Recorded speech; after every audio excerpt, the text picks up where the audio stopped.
नमस्कार, मैं हूं ऋषि पांडे और आप देख रहे हैं बिग टॉक। मित्रों, चुनाव तो 5 राज्यों में है, लेकिन सबकी निगाहें बंगाल की खाड़ी से उठने वाले सियासी तूफान पर है। क्या ममता बनर्जी की हैट्रिक पर ब्रेक लगेगा या मोदी की गारंटी बंगाल के लक्ष्मी भंडार को मात देगी?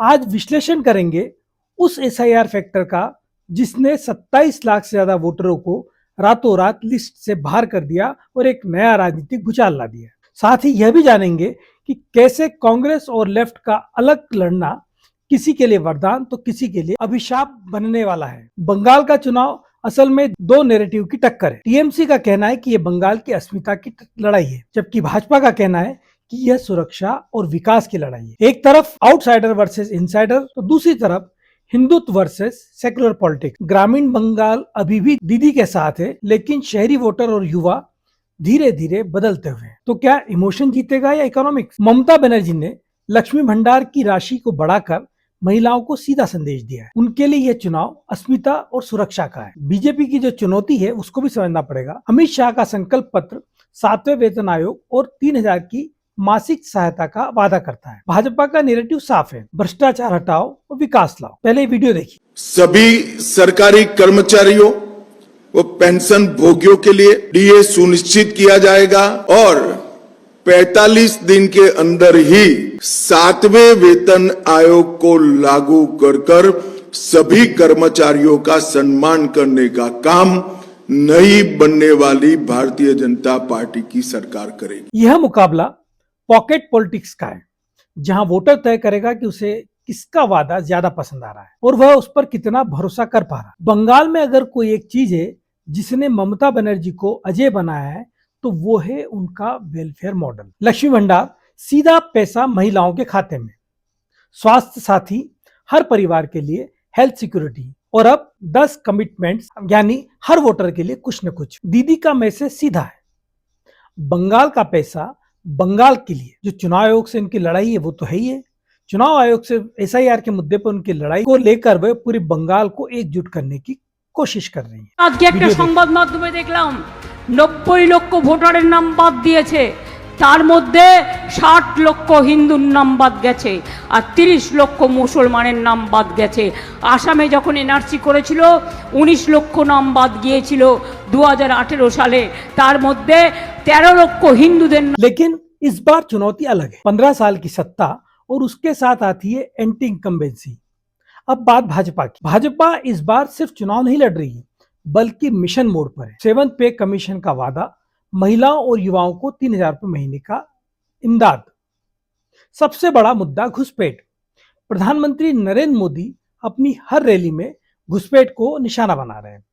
बंगाल की माटी पर घुसपैठियों का कब्जा बहुत ही खतरनाक स्तर पर पहुंच रहा है। टीएमसी का सिंडिकेट घुसपैठियों को फर्जी सरकारी डॉक्यूमेंट दिलवा रहा है। अन्य सरकारी दफ्तर हो वहां डरा धमका कर गलत काम कराए जा रहे हैं। भाजपा का आरोप है बंगाल की डेमोग्राफी बदली जा रही। नरेंद्र मोदी अपने हर भाषण में दोहरा रहे हैं सोनार बांग्ला, और अमित शाह सीधे सीधे संगठन और बूथ लेवल पर गेम सेट कर रहे हैं। इस बार कांग्रेस और वाम दल अलग अलग मैदान में है। कांग्रेस तीसरे विकल्प के रूप में खुद को पेश कर रही है। मालदा और मुर्शिदाबाद जैसे मुस्लिम बहुल क्षेत्र में कांग्रेस का मजबूत होना सीधे ममता बनर्जी के वोट बैंक पे सेंध लगाएगा, जिसका कहीं ना कहीं भाजपा को फायदा हो सकता है।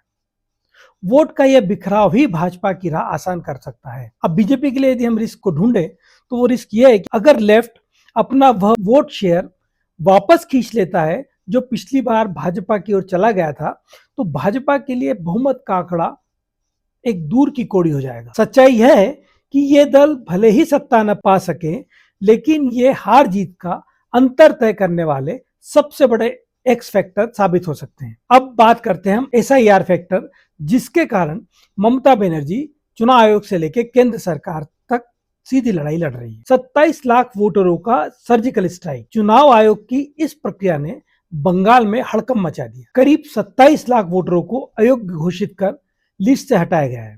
इसका नुकसान सभी पार्टियों को हो सकता है। सुप्रीम कोर्ट तक पहुंचे इस मामले में विपक्ष इसे वोटर दमन कह रहा है, जबकि आयोग इसे शुद्धिकरण। कई सीटों पर हार जीत का अंतर इन हटाए गए वोटों से कम था, इसलिए यह मुद्दा सबसे ज्यादा विस्फोटक है। अब सबसे दिलचस्प है कि चुनाव के बाद क्या सीन रहेगा। तो देखिए, दिल्ली में 7 बैठने वाले दल बंगाल में एक दूसरे के खिलाफ रैलियां कर रहे हैं। अगर ममता बनर्जी अकेले दम पर चुनाव जीतती है तो वे 2029 में इंडिया गठबंधन की स्वाभाविक नेता बन जाएंगी।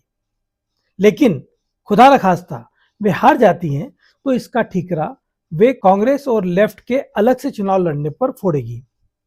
बंगाल का नतीजा तय करेगा कि 2029 तक यह गठबंधन एकजुट रहेगा या बिखर जाएगा। ये सिर्फ एक राज्य का चुनाव नहीं है, ये भारत की राजनीति का टर्निंग पॉइंट है और जो यहां जीतेगा वही 2029 की दिशा तय करेगा। बंगाल का चुनाव केवल मुख्यमंत्री नहीं चुन रहा है, बल्कि 2029 के लोकसभा चुनाव का लिटमस टेस्ट भी कर रहा है। आपकी क्या राय है?